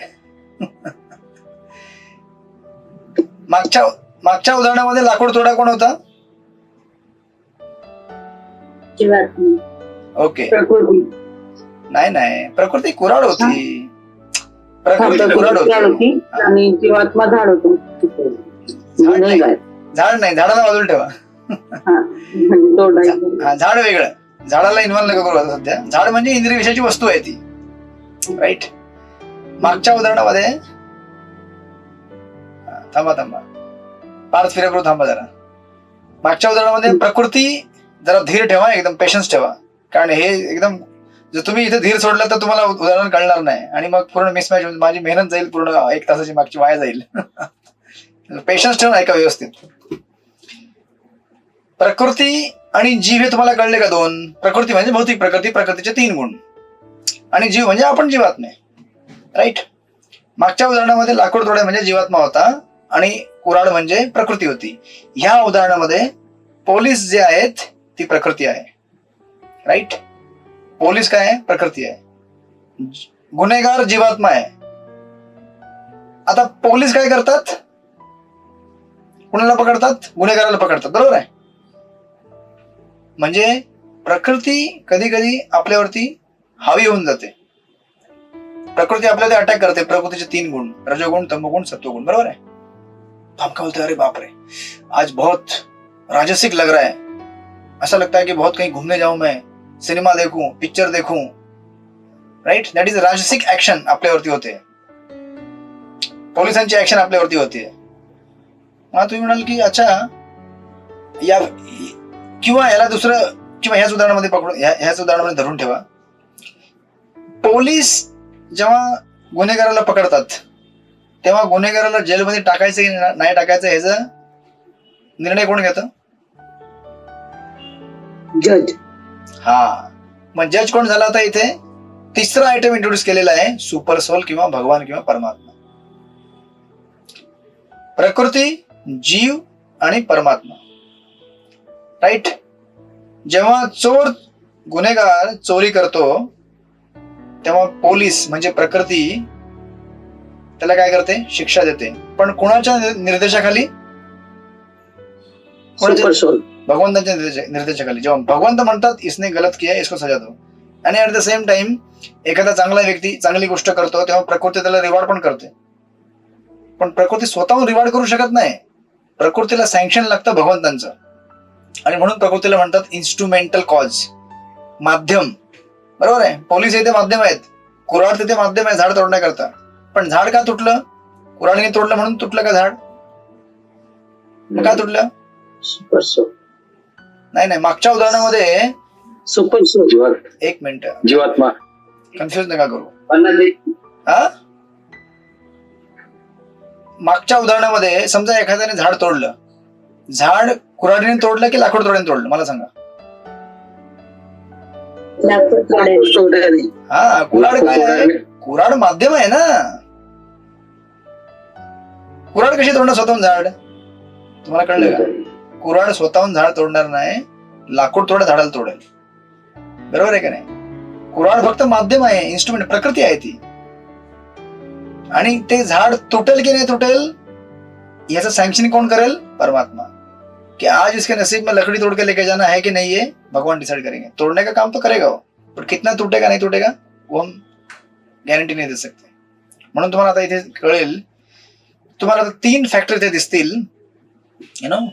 जो जीवात्मा आहे तो ह्या भौतिक जगामध्ये कष्ट भोगत असतो आणि याला कष्ट देणारा कोण आहे? भौतिक प्रकृती.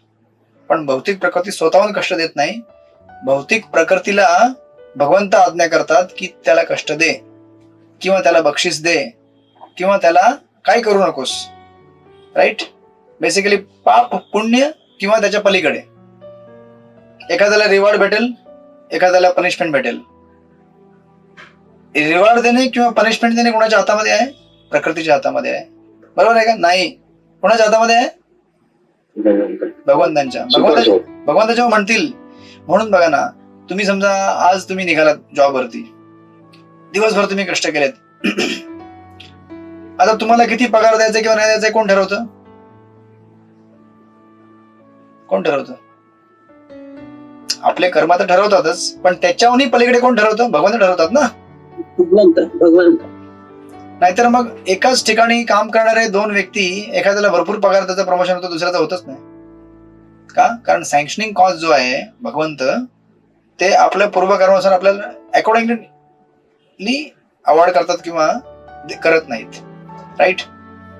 याला अजून एक सिंपल उदाहरण घ्या समजून घेण्याकरता. एकदम सिंपल. कधी कधी लहान मुलं बघा ना, ते हे करतात, वजन वेट लिफ्टिंग करायचा प्रयत्न करतात. समजा तुमच्या घरी जिम असेल किंवा एखादा डंबेल असेल उठवायचं, तर तुम्ही करत असाल एक्सरसाइज, तर लहान मुलं येतात, बघतात की अरे मला पण करायचंय, पण लहान मुलांना उठवत नाही ते, बरोबर का नाही? मग काय होतं की बाबा बघतात की अरे याला उचलायचंय. बाबा काय करतात, जेव्हा मुलगा ट्राय करतो असं उठायचं, मग बाबा त्याच्या मागे जातात आणि मागणं उचलतात ते डंबेल.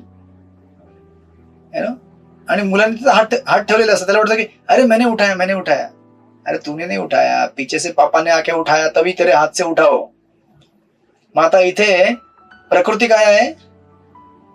पापा. बरोबर आहे का नाही? जीव कोण आहे? जीवात्मा है, म्हणजे लहान मुलगा है तो. प्रकृति ने आके हेल्प किया उठाने के लिए, तो उसको लगा कि मैंने उठाया, लेकिन सैंक्शन करने वाला कौन है? भगवान. जब भगवान सैंक्शन करता है, सॉरी, पापा भगवंत आहेत आणि त्याचे हात जे आहेत ना वडिलांचे, हात म्हणजे प्रकृती आहे. त्या हात प्रकृतीचा रोल तिथे डिफाईन करतायत. आणि वडील जे आहेत ते म्हणतात की ठीक आहे मैं उठा के देता हूं. बेसिकली फादर ही सँक्शन करतायत ते. आणि जीवात्मा काय करते? त्याला वाटतं की मी उचललं. तर ओव्हरऑल समरी या सगळ्यांचा सारांश असा आहे, जे काय तुम्हाला कळलं नाही कळलं, पण याचा सारांश समजून घ्या. सारांश असा आहे की ह्या जगामध्ये कुठलीही जेव्हा क्रिया घडते, किंवा चांगली किंवा वाईट किंवा पॉझिटिव्ह निगेटिव्ह कुठलीही गोष्ट, त्या क्रियेला जीवात्मा जबाबदार असतो. कसा जबाबदार असतो? अगोदर तर भगवंतांनी म्हटलं की जीवात्मा कुठलेही कर्म निर्माण करत नाही किंवा कर्मफळ निर्माण करत नाही. राईट. आणि भगवंत म्हटले मी पण काय करत नाही. भगवंत म्हटले मी काय करत नाही आणि जीवात्मा पण काय करत नाही. मग कोण प्रकृती करते का? नाही. प्रकृती केवळ माध्यम आहे हो. प्रकृती केवळ आपल्याला एक इन्स्ट्रुमेंट आहे. आपण जबाबदार असतो. एखादी गोष्ट जेव्हा लहान मुलगा विचार करतो की मला उचलायचं आहे, म्हणजे इच्छेचा प्रारंभ त्याने केला आणि म्हणून तो करता आहे. भले तुम्हाला देण्याशी, आता लक्षात ठेवा, से फॉर एक्झाम्पल, आपण कुठल्या प्रकारचा पदार्थ खायचा हे कोण ठरवतं? तुम्ही ठरवता ना. पण तो पदार्थ निर्माण करायचं कार्य कोणाचं आहे? भगवंतांचं आहे. बरोबर. प्रकृतीच्या माध्यमातून ते पोटात गेल्यावरती त्याला डायजेस्ट करायचं काम भगवंतांचं आहे. त्याला शेतामध्ये उगवण्याचं काम भगवंतांचं आहे. सगळं भगवंत करतात आणि प्रकृतीच्या माध्यमातून करून घेतात. आता शरीर आपल्याकरता प्रकृती आहे एक तऱ्हेने. पण ही सगळ्या क्रियेचा प्रारंभ कुठनं झाला? जेव्हा मी इच्छा केली. राईट. जर मी इच्छा केली नसती, मला हे खायचं नाहीये, तर कशाला ते भगवंत निर्माण करतील आणि कशाला माझ्याकडे येईल? म्हणून ही सगळी भौतिक सृष्टी जी आहे याची निर्मिती केवळ आपल्या इच्छेने झालेली आहे की मला या भौतिक जगात राहायचंय. पण याला भगवंत जबाबदार नाहीयेत, भौतिक प्रकृती पण जबाबदार नाहीये. भौतिक प्रकृतीने काय आपल्याकरता उगाच कशाला बांधेल ती? जेव्हा आपल्याला नाहीच गरज तर कशाला बांधणार ती? पण आपल्याला गरज पडते म्हणून भगवंत काय करतात? त्याच्या माध्यमातून भौतिक संसार आपल्याला बांधून देतात. राईट. आणि म्हणून इथे जेव्हा प्रकृतीच्या 3 गुणांचा रोल जेव्हा येतो ना, त्यांचा रोल असा आहे की रजोगुण, तमोगुण, सत्वगुण जे 3 प्रकृतीचे गुण आहेत, या 3 गुणांचा आपल्यावरती काय प्रभाव असावा हे आपण ठरवतो. आपण जर रजोगुणाचं कंटॅमिनेशन घेतलं तर आपल्या क्रिया राजसिक होतात. आपण तमोगुणाच्या आहारी गेलो तर आपल्या क्रिया तामसिक होतात. सत्वगुणाच्या आहारी गेलो तर आपल्या सात्विक क्रिया होतात. सकाळी तुम्ही जर 5-6 ला उठला तर तुम्ही सत्वगुणामध्ये असता. चॅन्टिंग करू शकता, हरे कृष्ण कृष्ण कृष्ण हरे हरे, हरे राम राम राम हरे हरे. आणि जर आपण रात्री चॅन्टिंग करायला गेलो तर आपण तमोगुणाच्या आहारी असतो. तर आपली चॅन्टिंग चांगली किंवा वाईट होण्यामागे प्रकृतीचे 3 गुण जबाबदार नाहीयेत. तुम्ही म्हणाल की अरे रात्री रजगुण असतं, तमोगुण असतं, माझी चॅन्टिंग बेकार होते. तुला कोण सांगितलं रात्री चॅन्टिंग करायला? इच्छा तुझी आहे ना. तू डिसाईड करू शकतो की मला चॅन्टिंग रात्री करायची आहे की दुपारी करायची की सकाळी करायची आहे. तू डिसाईड कर, मी कशाला सांगू? तुम्हाला कळलं का सगळ्यांना आता? राईट. आणि म्हणून बघा, आपण नेहमी लक्षात ठेवलं पाहिजे की आपण इंडिपेंडेंट करता नाहीये. आपल्या मागे प्रकृती असते आणि प्रकृतीवरती भगवंत असतात. भगवंत सँक्शन करतात, प्रकृती माध्यम बनते आणि मग आपण एखाद्या गोष्टींचा उपभोग घेऊ शकतो, सुख किंवा दुःख भोगू शकतो. जसं फॉर एक्झाम्पल कधी कधी बघा, आपल्याला कधी एखाद्या, तुम्ही जे कीर्तन करत असेल त्यांना माहिती असेल, आपण कीर्तन करायला जातो, आपण पहिले प्लॅनिंग करून जातो, हे ट्यून गाणं आहे म्हणजे हे ट्यून गाणं आहे, आणि म्हणजे श्रीकृष्ण चैतन्य झाल्यावरती ट्यूनच गायब होते. महामंत्र ट्यून गायब हो गया. कौन सा ट्यून गाना है यार, कौन सा ट्यून गाना है? कि उस समय हमारी जो प्रकृति है ना, हमारी जीभ, वो उस मंत्र को याद नहीं कर पाती, हमारी बुद्धि भी याद नहीं कर पाती, क्योंकि भगवान सैंक्शन नहीं करते. और किसी किसी को तुरंत याद आता ट्यून, उसको सैंक्शन कर देती है. किंवा दुसरं उदाहरण घ्या, कधी कधी तुम्ही बघत असाल क्रिकेटमध्ये, बघू नका कोणी, पण क्रिकेटमध्ये जर तुम्ही बघितलं असेल, एखादा प्लेअर आउट ऑफ फॉर्म जातो, जो नेहमी सेंचुरी मारतो प्रत्येक मॅच मध्ये, तो अचानक एखाद्या मॅच मध्ये जातो 6 मारायला आणि क्लीन बोल्ड. मग कोणी प्लेअर मैदानामध्ये जेव्हा उतरतो तेव्हा तो आउट व्हायला उतरतो का? आउट व्हायला उतरतो का? नाही ना. आउट का होतो तो? कारण तेव्हा भगवंत सँक्शन करत नाही. त्याची बॅट जी आहे ना प्रकृती, किंवा त्याचे हात जे आहेत ना प्रकृती, ते फिरत नाही. का फिरत नाही? कारण भगवंत त्याला सँक्शन करत नाहीत. Right, like that. म्हणून अशा प्रकारे हे तुम्हाला आता कळलं. 2 म्हणून बघा, एखाद्या भौतिक इच्छा येणे याच्यामध्ये काही वाईट नाहीये.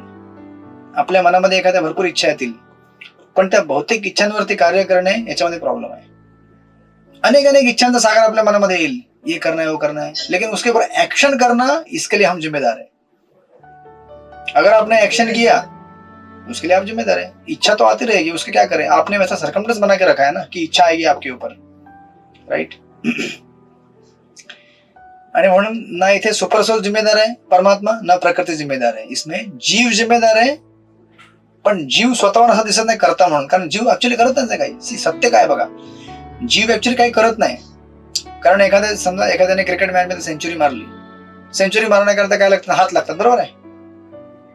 शरीरामध्ये रक्तप्रवाह चांगल्या प्रमाणात चालला पाहिजे, शक्ती पाहिजे. आपण स्वतःहून शक्ती प्राप्त करतो का? नाही. आपल्या शक्ती कोण देते? प्रकृती देते. म्हणजे आपण जे अन्न खातो, आपल्या शरीर चालतं, आणि या शरीराला सुरळीत कोण चालवतो? भगवंत चालवतात. राईट. म्हणजे मी करता नाहीये, पण मी करता आहे माझ्या इच्छेने. मी फक्त इच्छा प्रकट केली की मला चांगल्या प्रकारे खेळायचंय. मग त्या इच्छेनुसार भगवंत प्रकृतीला सांगतात की इसके लिए अच्छा शरीर दो, इसको हेल्दी रखो, है ना, और इससे अच्छा मैच खेलना चाहिए हो. प्रकृती ऑर्डर करते, भगवंत प्रकृतीला ऑर्डर करतात. आणि ही जी ऑर्डर आहे पॉझिटिव्ह किंवा निगेटिव्ह, म्हणजे ह्याला ही फॅसिलिटी द्यायची की नाही द्यायची, हे डिसाइड होतं आपल्या पूर्वकर्मानुसार. म्हणजे पुन्हा आपल्या इच्छा. पूर्वजन्मामध्ये आपण आपल्या इच्छेने पाप केलं आहे की पुण्य केलंय, याच्या आधारावरती ह्या जन्मामध्ये आपल्याला पुन्हा मग सँक्शन भेटतं की अभी आपको अच्छा मिलना है रिवॉर्ड या बुरा मिलना है. राईट. आणि म्हणून तुम्हाला दिसेल शास्त्रांमध्ये 2 गोष्टी नेहमी सांगितल्या जातात. तुम्ही म्हणत असाल की कधी कधी असं कहा जाता है कि कहीं पे कहते हैं कि जीव करता है और कहीं पे कहते हैं जीव करता नहीं है. आता तुम्ही मागचा श्लोक बघितला असेल 3.27, प्रकृति क्रियमाणाने गुणे कर्माणि सर्वशः अहंकार विगुणात्मा कर्तामिति मन्यते. तुम करता नहीं है, ये सब कुछ प्रकृति के 3 गुणों से होता है. अपने आप को करता मत समझो. तो श्लोक तुम्ही ऐकला असेल 3.27. मग इथे जीवात्म्याला करता नाही हे का म्हटलं जातं, आणि कधी कधी म्हटलं जातं इथे ह्या सेक्शन मध्ये म्हटलेलं तू करतायस. बरोबर का नाही? बरोबर. निवेदन माताजी, तुमच्या प्रश्नाला आपण येऊ. 2 मिनिटं होल्ड करा, हे पूर्ण होऊ द्या. कधी जीवात्म्याला म्हटलं जातं की तू करता आहेस, कधी म्हटलं जातं तू करता नाहीयेस. सी, करता आहेस हे कधी म्हटलं जातं जेव्हा ऍक्च्युअली हम तो करता है ही नहीं इन वन सेंस. बरोबर आहे का नाही? हम केवल इच्छा से करता है. बरोबर आहे. तुम्हाला कळतंय का हे? पण तरी सुद्धा हे जेव्हा 2 बाजू दिल्या जातात, कभी करता है कभी करता नाही आहे, 2 सिंपल भाषेमध्ये, आपली जेव्हा आसक्ती शास्त्रांना आपल्यामधनं काढून घ्यायची असते एखाद्या वस्तूविषयीची, तेव्हा शास्त्र म्हणतात तुम करता नाहीये. आणि खरंच आपण करता नाहीच, ते तुम्हाला क्लिअर होऊन जातं. बरोबर आहे. कारण मैंने भली इच्छा किया हो, लेकिन ये मेरे खुद के अकेले संभव नहीं है. जब तक प्रकृति साथ नहीं देगी, जब तक भगवान सैंक्शन नहीं करेंगे, तब तक ये होगा ही नहीं. समजा मला आता एक्झाम लिहायची भक्तिशास्त्रीची, आता माझी इच्छा आहे लिहायची, मला 2-3 गोष्टी रिस्पॉन्सिबल आहेत. समजा मला भगवंताने सँक्शन केलं की चलो इसको लिखने दो, इसका तब्येत ठीक रखो, उस दिन बीमार मत होने दो.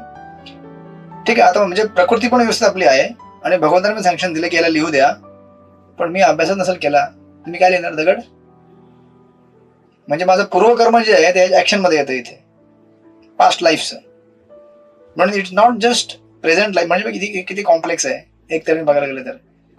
जब तक प्रकृती सँक्शन नाही करेगी, सॉरी भगवंत सँक्शन करणार नाहीत, प्रकृती साथ देणार नाही, आपल्या मागच्या जन्माचे जे कर्म आहेत ते मॅच करणार नाहीत, तोपर्यंत मालते नाही माताजी तुम्ही आहात का इथे? हरी बोल. किती लोकांना बाउन्सर गेलेला आहे.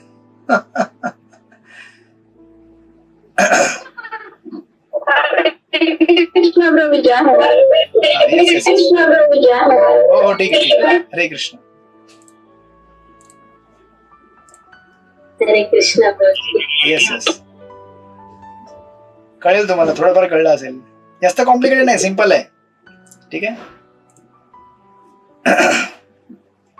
मग अशा वेळेला जेव्हा आपली आसक्ती शास्त्राने काढून घ्यायची असते तेव्हा शास्त्र म्हणतात तुम अकेले करता नहीं हो, करता प्रकृती के गुण है, करता भगवान है. राईट.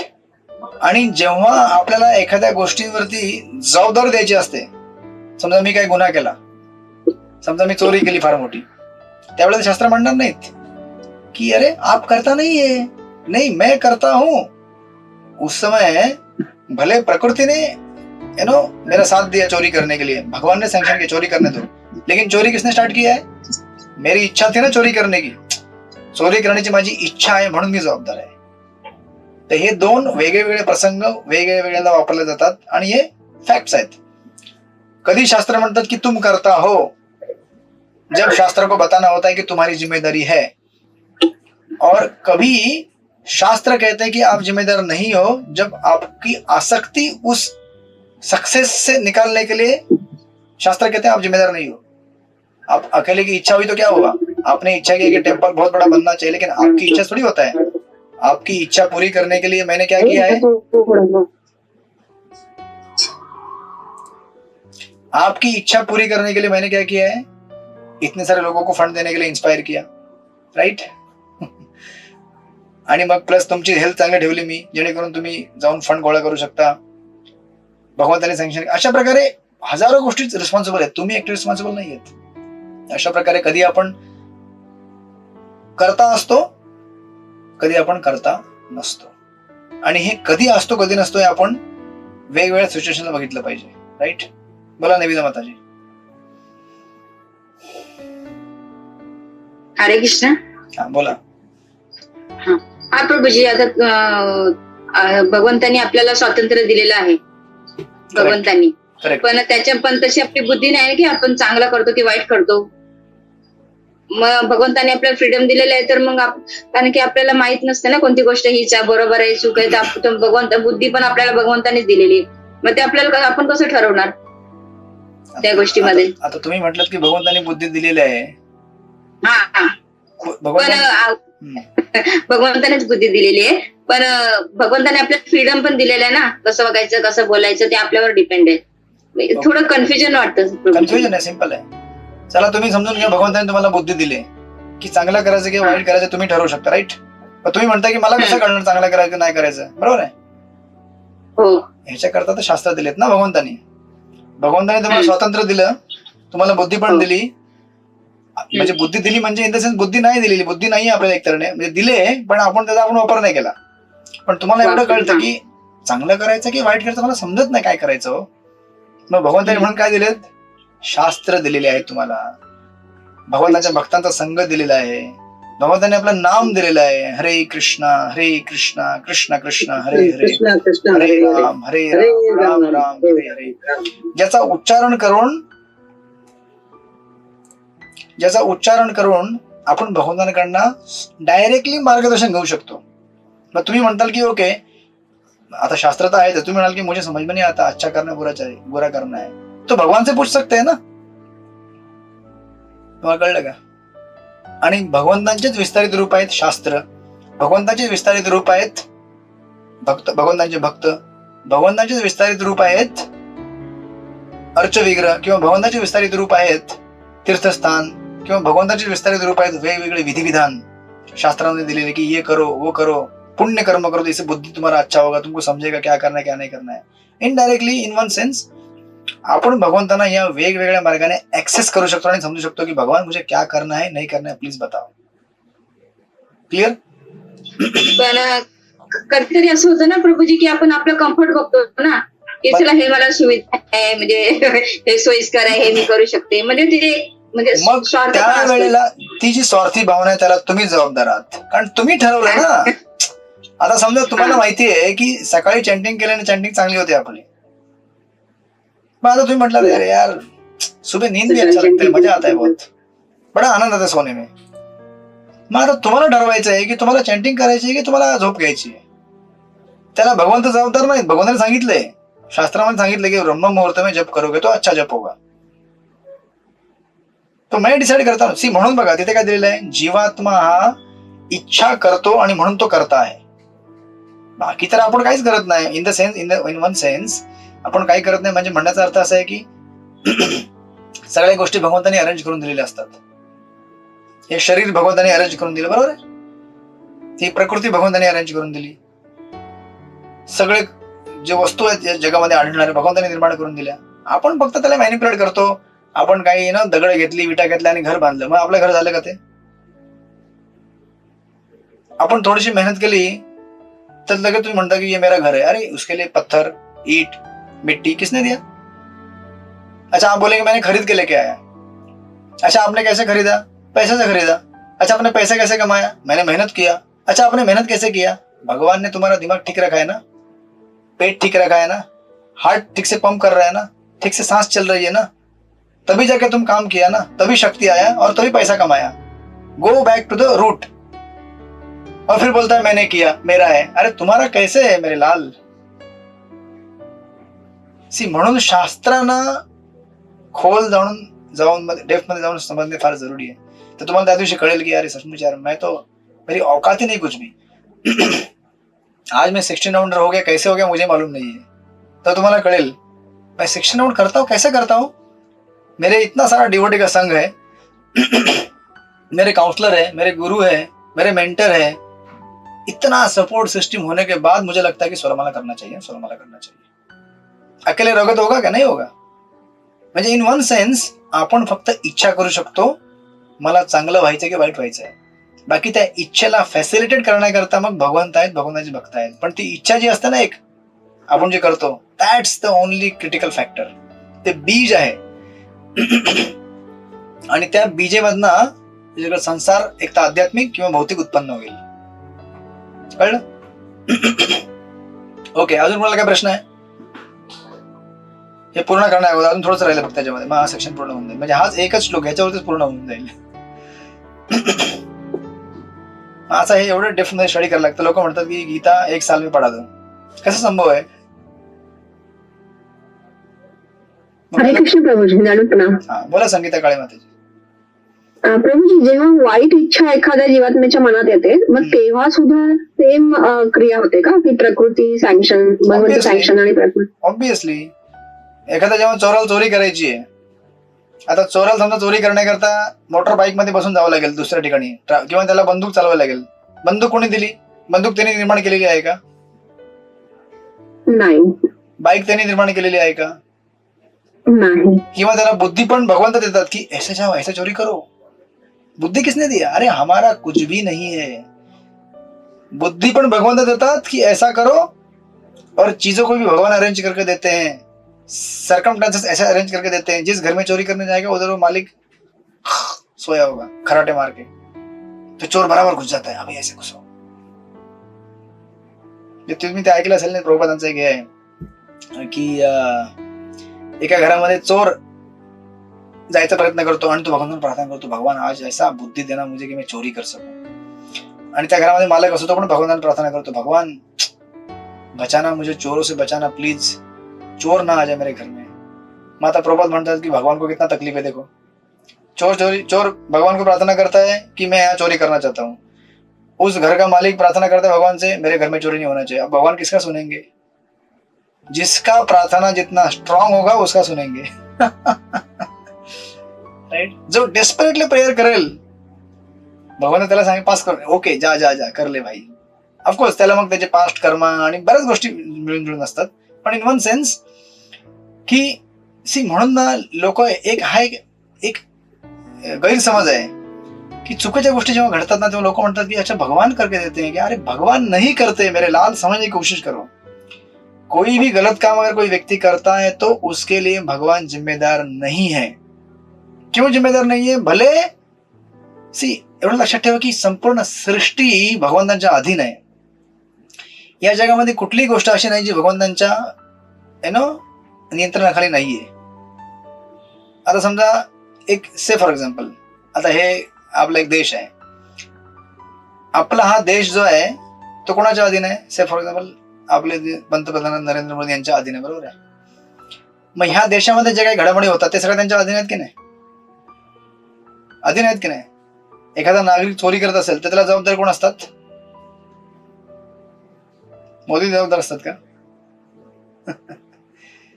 नाही ना. तो गुन्हेगार आहे, त्यांनी इच्छा केली मला चोरी करायची, चोरी करतो, पण तो त्यांच्या राज्यामध्ये आहे, बरोबर आहे. त्यांच्या राज्यामध्ये आणि त्याच्या राज्यामध्ये ज्या काही फॅसिलिटी आहेत, आता त्यांच्या समजा मोदींनी समजा एखादी गाडी बनवून ठेवली असेल, काही हत्यारं बनवून ठेवली असतील किंवा एखाद्या व्हॅन बनवली असेल, मोदी गवर्नमेंटच्या अंडरच येते. मग ह्या व्यक्तीने त्या उचलल्या आणि त्यांनी चोरी केली, मग इसके लिए गवर्नमेंट जिम्मेदार है क्या? नहीं, वो तो सामान उनका उसने लिया, उसने उनका सामान यूज किया और चोरी किया. अरे सामान उनका था, लेकिन उन्होंने तो नहीं बोला ना जाके चोरी करो, लेकिन सब कुछ उनके ही अधीन है. तो कुछ भी करो तो भी, अच्छा करो तो भी उनके ही अधीन है, बुरा करो तो भी उनके अधीन है, लेकिन बुरे के लिए वो जिम्मेदार नहीं है, क्योंकि इच्छा उसने किया है. जीवात्म्याने इच्छा केलेली मला चोरी करायची म्हणून तो जिम्मेदार आहे. त्याने इच्छा केली आणि त्याच्या इच्छेनुसार मग भगवान त्याने त्याला फॅसिलिटी दिली. राईट. कोणाला काय अजून प्रश्न? नो प्रश्न. ओके, अजून आपल्याकडे 10 मिनिटं आहेत. 10 मिनिटांमध्ये याला एक थोडस राहिलेलं आहे ऍड करायचं. हरे कृष्ण प्रभूजी, दंडवत. हा बोला. त्यावेळेला आपली हरे कृष्ण. बोला बोला. हा, त्यावेळेला आपली इच्छा नसताना सुद्धा आपल्या जीवनामध्ये काही गोष्टी चांगल्या घडतात, काही गोष्टी दुःखमय घडतात. ते कसं काय? चांगल्या घडतात तर तेव्हा तुम्ही काय म्हणत नाही, बरोबर आहे. गोष्टी चांगल्या घडल्या तर आपण कधी म्हणत नाही की चांगला का घडल्या गोष्टी, याला कोण जबाबदार आहे? याला मी जबाबदार आहे. मी चांगल्या गोष्टी केल्या होत्या मागच्या जन्मामध्ये, मला चांगल्या भेटल्या, बरोबर आहे का नाही? पण जेव्हा वाईट घडतात तेव्हा आपण तेव्हा विचारत नाही. लक्षात ठेवा, जर चांगल्या गोष्टी घडतात तेव्हा तुम्ही जबाबदारी घेता की माझ्यामुळे घडल्या. मग वाईट गोष्टीने का जबाबदारी घेत नाही? सांगा मला, का घेत नाही जबाबदारी वाईट गोष्टी करता? घ्यायला पाहिजे ना जबाबदारी मग वाईट गोष्टी करता. पण जर चांगल्या गोष्टींकरता जबाबदारी घेतलेली आहे, राईट, कारण आपल्याला स्वतःचं नाव खराब करायचं नसतं. नहीं नहीं, मैं तो बहुत अच्छा हूं, मेरे साथ ऐसे कैसे बुरा हो गया यार, उसके लिए मैं जिम्मेदार नहीं, अच्छे के लिए मैं जिम्मेदार हूं. That's the problem. हाच तर आपला अहंकार असतो. त्याला शुद्ध करण्याकरता शास्त्र म्हणतात की आप एक्चुअली कुछ भी करता नहीं है, क्योंकि सारी चीजें तो भगवान प्रकृति अरेंज करके देती है.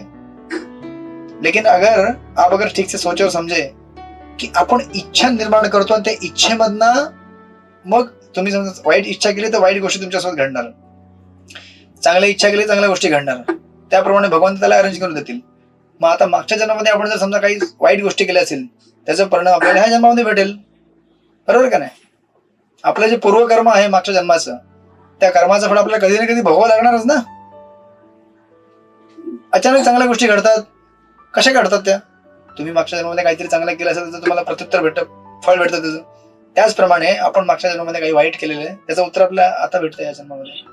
समजा एखाद्याने सिगरेट प्यायला आणि त्याला कॅन्सर झाला, त्याला कोण जिम्मेदार आहे? सिगरेट जिम्मेदार आहे की व्यक्ती जिम्मेदार आहे? की दुकानदार जिम्मेदार आहे? बघा, ह्या उदाहरणात तुम्हाला आणखीन कळेल. सिगरेट, दुकानदार आणि व्यक्ती. समजा व्यक्ती जिम्मेदार है ना. व्यक्ती असं म्हणू शकत नाही अरे मैंने क्या किया, दुकानदार ने सिगरेट दिया.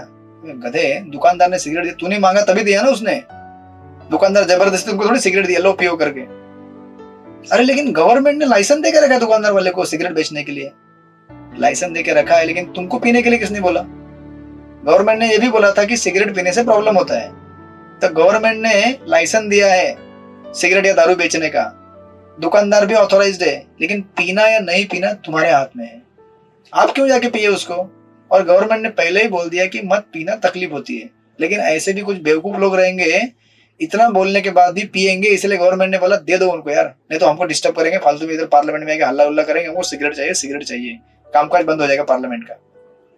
तर हीच गोष्ट आहे जीवात्म्याची, जो भगवत धामामध्ये जेव्हा भगवंतासोबत राहतो, भगवंताचं ऐकत नाही, भगवंत म्हणतात की अरे इसको भेज दो यहाँ से यार, इधर बहुत डिस्टर्ब कर रहा है मेरे को, ठीक से यू नो यहाँ पे मेरे को मेरी लीलाओं में प्रविष्ट होने नहीं देता है, इसको क्या करो भगवत धाम से निकालो, भौतिकत में भेजो, वहां मार खाएगा बहुत, उसको समझ में आएगा कि आलतू फालतू इच्छा नहीं करनी चाहिए, हमको भगवान जो बोलेंगे वही इच्छा करनी, भगवान की सेवा करने की इच्छा करनी चाहिए, बस दैट्स इट, राइट?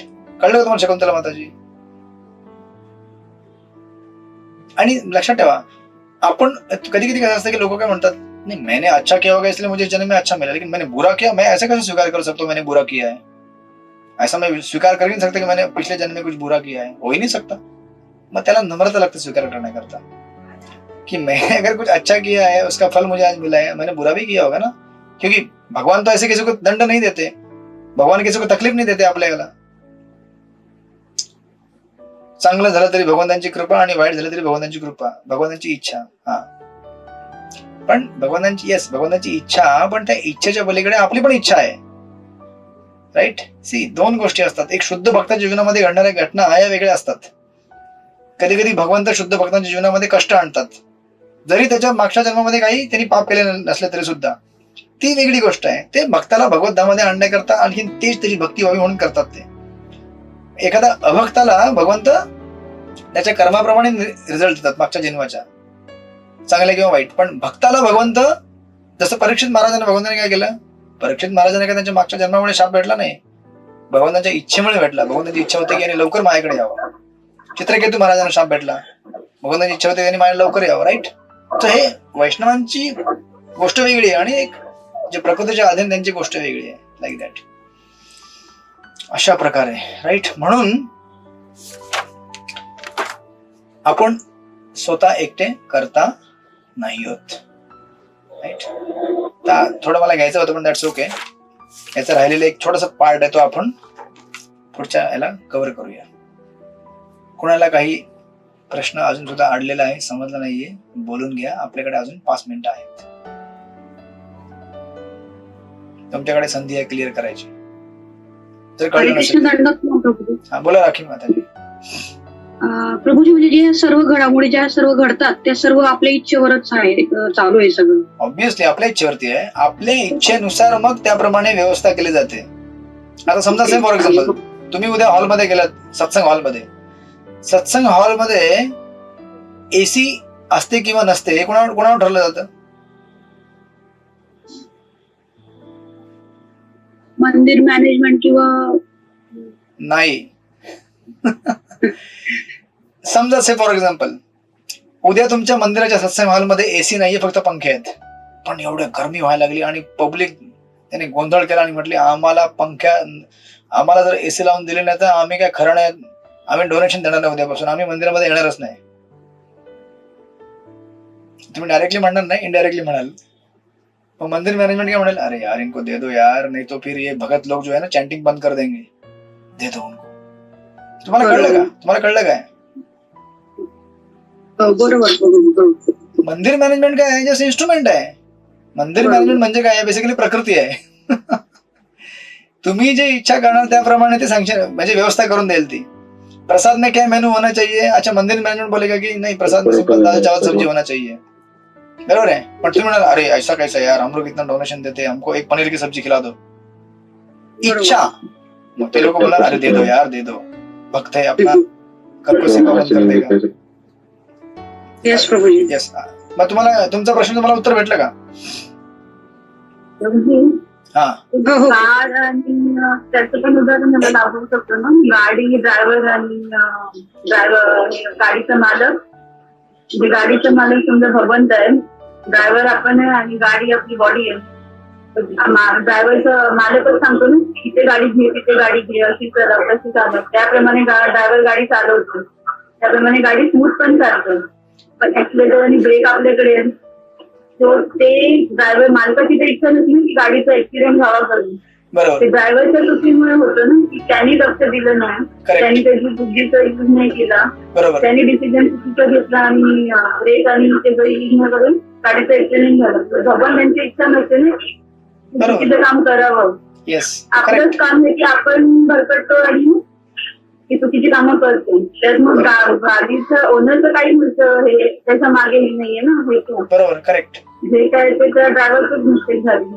तसंच आहे, भगवंतांचं तर आहे की तू सरळ गाडी चालव, त्यांच्या डायरेक्शन प्रमाणे चालू, पण त्यांनी प्रॉपर लक्ष दिलं न त्याचं येस माइंड हे होतं आणि त्यांनी करेक्ट. गाडी दिले भगवंतानी, जीवात मला शरीर भगवंतानी दिलंय, सगळं भगवंतानी दिलंय. ते म्हटले की मैं जैसे बोल रहा हूं वैसे चलाओ, लेकिन तुम ऐसे नहीं चलाओगे तो मैं क्या करूं उसमें. और तुम जबरदस्ती जब करोगे तो जीवाला स्वतंत्र दिलेलं आहे आणि त्याच्या स्वतंत्र इच्छेचा सदुपयोग किंवा दुरुपयोग केल्याने आपण एक तर अधोगती पावतो किंवा उन्नती करतो. Right correct. ओके, अजून कोणाला काय बोलायचं आहे? म्हणजे प्रभूजी इथे प्राकृतिक गुणांचं कृष्ण प्रभूजी. एक मिनिट हा, प्रमोद जाधव प्रभू, सुखदाला माताजी बोला. हा.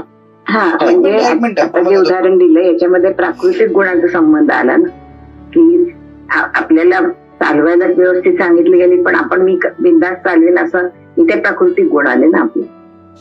प्राकृतिक गुणांचा आपल्यावरती प्रभाव आला. हा मग आता तो प्राकृतिक गुणांचा प्रभाव आपल्यावरती कुठला येऊन द्यायचा ते आपण ठरवतो, बरोबर आहे की नाही? ते प्रकृतीचे गुण ठरवत नाहीत. आणि हे गुण म्हणजे हा प्राकृतिक गुणांचा प्रभाव हा आपल्या जन्मजन्मीच्या कर्मावर अवलंबून. येस, म्हणजे आपली स्वतंत्र इच्छा ना. आपण जन्मजन्मामध्ये फक्त दारूच पिणार असेल, दारूचे संस्कार आपल्यामध्ये असतील, ह्या जन्मी पण तेच संस्कार येणार, दारू पिणार आपण. राईट. आणि ते चॅन्टिंग केल्याने दूर होतात संस्कार. म्हणून सांगितलं जातं की चॅन्टिंग करो, चॅन्टिंग करो, चॅन्टिंग करो, संस्कार दूर हो जाएंगे, जो पिछले जन्म की कई अनेक भोगवादी इच्छाएं वो दूर हो जाएंगी. राईट. मग आता आपण ठरवायचं चॅन्टिंग करायची की नाही करायची. आपण कोणाला जबरदस्ती करतो का? नाही. चॅन्टिंग करेगा तो सुधरेगा, नहीं करेगा तो मर जाएगा. हेच प्रमोद जाधव प्रभू बोला.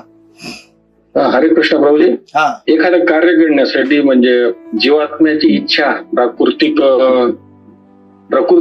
हा. आणि भगवंताची इच्छा, भगवंताची इच्छा नाही, आणि- भगवंतांचं सँक्शन. महाभगवंतांचं शासन आणि मागच्या जन्माचं येस, आपल्या कर्मांचा हिशोब कसा आहे. हिशोब हे या सगळं सगळ्या factor चार गोष्टी येस यांच्या संयोगाने कार्य. येस, म्हणजे बघा, हरे कृष्ण. समजा मी विचार केला की मला आता उद्या एक गाणं गायचंय चांगलं. आता माझी इच्छा आहे गाणं गायचं, बरोबर आहे. मग त्याकरता माझा गळा जो आहे, जीवात्म्याची इच्छा झाली. येस, माझा जो गळा आहे ना, गळा हे काय प्रकृती आहे. म्हणजे गळ्याची प्रकृती. अरेंजमेंट जी आहे ती प्राकृतिक आहे. ती प्रकृती ठरवते की चांगलं असायला की वाईट असायला पाहिजे. आणि कधी कधी चांगला असून सुद्धा गळा अटकतो. म्हणजे काय की भगवंत पास करतात त्यावेळेला. भगवंत म्हणतात की भले तुमको प्रकृति ने सैंक्शन किया है, तुम्हारी इच्छा है, लेकिन मैं पास नहीं कर रहा. क्यों? क्योंकि तुम्हारा अभी कर्म नहीं है, वो क्रेडिट नहीं है पुराने जन्म का. करेक्ट. मनोज पाटील बोला, काय बोलायचं आहे का मनोज पाटील? नाही बोलायचं. ओके, अजून कोणाला काही प्रश्न? शांत. ओके, अशा प्रकारे हा सेक्शन आहे, कर्ता कोण आहे आणि कर्ता कोण नाही. याला अजून 2-3 पॉइंट्स अटॅच आहेत, ते आपण नेक्स्ट सेक्शनला बघूया. आज करायचं होतं पूर्ण, याला अटॅच होतं पण एनिवेज नो प्रॉब्लेम. तुम्हाला मोठापटी कळलेला आहे, बऱ्यापैकी कळलेला आहे. पण हा जो श्लोक आहे, श्लोक नंबर पुन्हा कुठे गेला, 2 मिनिटं. हा, श्लोक नंबर 15. तसेच भगवंत कोणाचेही पाप किंवा पुण्य कर्मे ग्रहण करत नाही, तथापि देहधारी जीव हे त्याच्या वास्तविक ज्ञान आच्छादित करणाऱ्या अज्ञानामुळे मोहित होतात. म्हणजे जे आपलं ज्ञान आहे, वास्तविक ज्ञान काय आहे की मी जीवात्मा आहे, भगवंताचा सेवक आहे. हे ज्ञान कशामुळे आच्छादित झालेलं आहे? अज्ञानामुळे. अज्ञान कुठलं आहे? हे भौतिक जगामधलं जे अज्ञान आहे की मी भोगता आहे. आणि हे कुणामुळे? स्वतःच्या इच्छेमुळे झालेलं आहे. तुम्हाला सांगितलेलं आहे की जप कर जप कर जप कर, पण नाही जप करत. माझी इच्छा, मला जप नाही करायचं, म्हणून माझा अज्ञान वाढत चाललेलं. राईट. मग तात्पर्य तुम्ही वाचा, मला आणखी क्लिअर होईल आणि पुढच्या आपण सेक्शनला याला पुढे वाढू. हरे कृष्ण. श्रील प्रभुपाद की जय. श्रीमद भगवद गीता की जय. वांछा कल्पतरुभ्यश्च पतितानां पावनेभ्यो वैष्णवेभ्यो नमो नमः। दंडवत प्रणाम. अनंत कोटि वैष्णव वृंद की जय। हरे कृष्ण। हरे कृष्ण. दंडवत प्रणाम. दंड प्रणाम। हरे कृष्ण प्रभुजी. दंडवत प्रणाम. दंड प्रणाम। हरे कृष्ण। हरे कृष्ण प्रभू. दंडवत प्रणाम. हरे कृष्ण। हरे कृष्ण. दंडवत प्रणाम. हरे कृष्ण. दंडवत प्रणाम. हरे कृष्ण।